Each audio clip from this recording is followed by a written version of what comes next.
అందరికీ నమస్కారం. ఎన్నికలు ముగిశాయి. దాదాపు 82% ఓట్లు పోలయ్యాయి. ఇది ప్రజాస్వామ్యంలో మంచి పరిణామం. కానీ ఇదే సమయంలో ప్రజలందరూ చాలా అప్రమత్తంగా ఉండాలి. ఎందుకంటే పోలింగ్తోనే ఎలక్షనీరింగ్ పూర్తి కాలేదు, కౌంటింగ్ కూడా ఉంది. ఓటమి కళ్ళ ముందు కనిపించడంతో వైసీపీ అసురగణం ఎంతటి అరాచకానికి ఒడిగొడుతుందో పల్నాడు, తాడిపత్రి, తిరుపతిలో చూసాం. సైకోపాత్ అనే మాట మనం వింటూ ఉంటాం. ఈ జగన్మోహన్ రెడ్డి కూడా ఆ కోవలోకి వస్తాడో లేదో తెలియదు, కానీ ఖచ్చితంగా అతను ఒక సోషియోపాత్. ప్రజలను కులాలుగా, వర్గాలుగా, పార్టీల వారీగా విడదీసి చిచ్చులు పెట్టి ఆనందించే రకం. అతనిలో ఆ మానసిక స్థితిని మొదట్లో ఎవరు గుర్తించలేకపోయారు. ఆ వ్యాధిని తన అసురగణానికి కూడా అంటించాడు. ఈ సోషియోపాత్ మానసిక స్థితి రోజు రోజుకి ముదిరిపోయింది.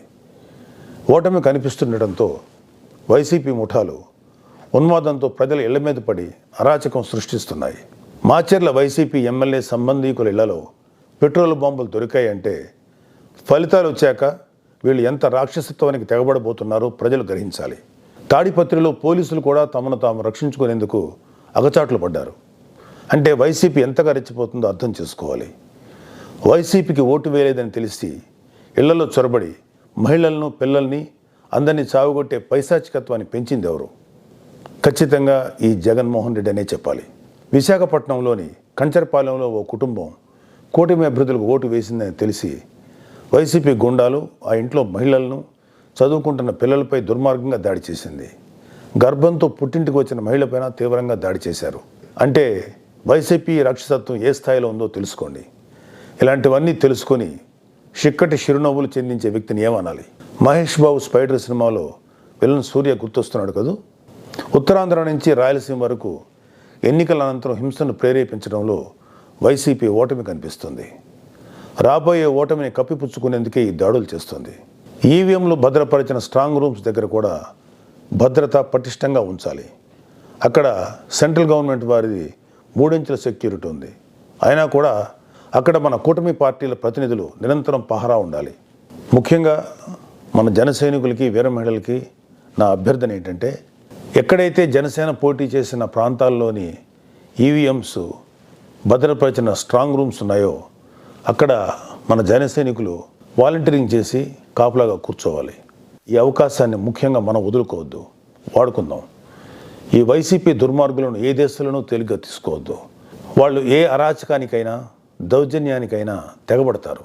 ఆ మధ్యన అంటే 2-3 ఏళ్ల క్రితం అమెరికన్ ప్రెసిడెన్షియల్ ఎలక్షన్స్లో కూడా ఎక్స్ ప్రెసిడెంట్ డొనాల్డ్ ట్రంప్ ఇలాంటి లక్షణాలే కనబరిచాడు. ఎన్నికల్లో ఓడిపోతున్నాను అని తెలిసాక కూడా నేనే గెలుస్తున్నాను, గతం కంటే గట్టిగా ఓట్లు వచ్చాయని ప్రచారం మొదలెట్టాడు. ఫలితాలు వచ్చాక కూడా నానా యాగి చేసి కుర్చీ వదలంటే వదలని అలాగే భీష్మించి కూర్చుంటే వైట్ హౌస్ నుంచి పంపేశారు. దాదాపు ఇలాంటి లక్షణాలే మన ఆపద్ధర్మ ముఖ్యమంత్రి జగన్మోహన్ రెడ్డి కూడా ప్రదర్శిస్తున్నాడు. అందుకే మొన్నటికి మొన్న ఐపాక్ మీటింగ్లో కూడా తన పార్టీ గెలుస్తుందని గొప్పలు చెప్పాడు. అతని మానసిక స్థితిని వంట పట్టించుకున్న ఉత్తరాంధ్ర నాయకుడు ప్రమాణ స్వీకార ముహూర్తం, విశాఖలో స్థలం అన్నీ ప్రకటించేశాడు. జూన్ 4 తర్వాత వీళ్ళందరినీ విశాఖలో ఉన్న ఆ ఆసుపత్రిలో చేర్చాల్సిందే. ట్రంప్ లాగే జగన్ కూడా కుర్చీ వదులుకోవడానికి ఇష్టపడ్డాం. తన ఉన్మాద బృందంతో రాష్ట్ర వ్యాప్తంగా దాడులు, హింసకు తెగబడే ప్రమాదం లేకపోలేదు. దీనిపై కేంద్ర ప్రభుత్వానికి ఖచ్చితమైన సమాచారం ఉంది. అందుకే వచ్చే నెల 15వ తేదీ వరకు కేంద్ర బలగాలను మోహరించాలని చెప్పింది. మన వంతుగా కౌంటింగ్ ముగిసే వరకు కౌంటింగ్ కేంద్రాల దగ్గర, పార్టీ కార్యాలయాల దగ్గర కూటమి శ్రేణులు అప్రమత్తంగా ఉంటూ ప్రతి కూటమి కార్యకర్త ఈ కేంద్రాలను పర్యవేక్షిస్తూ ఉండాలి. ఆంధ్రప్రదేశ్ రాష్ట్రం ఈ అరాచక శక్తుల చేతుల నుంచి అభివృద్ధి సాధకుల చేతులకు మారే సమయం దగ్గరలోనే ఉంది. అందరం ఆ శుభగడి కోసం వేచి చూద్దాం. జై జనసేన, జై హింద్.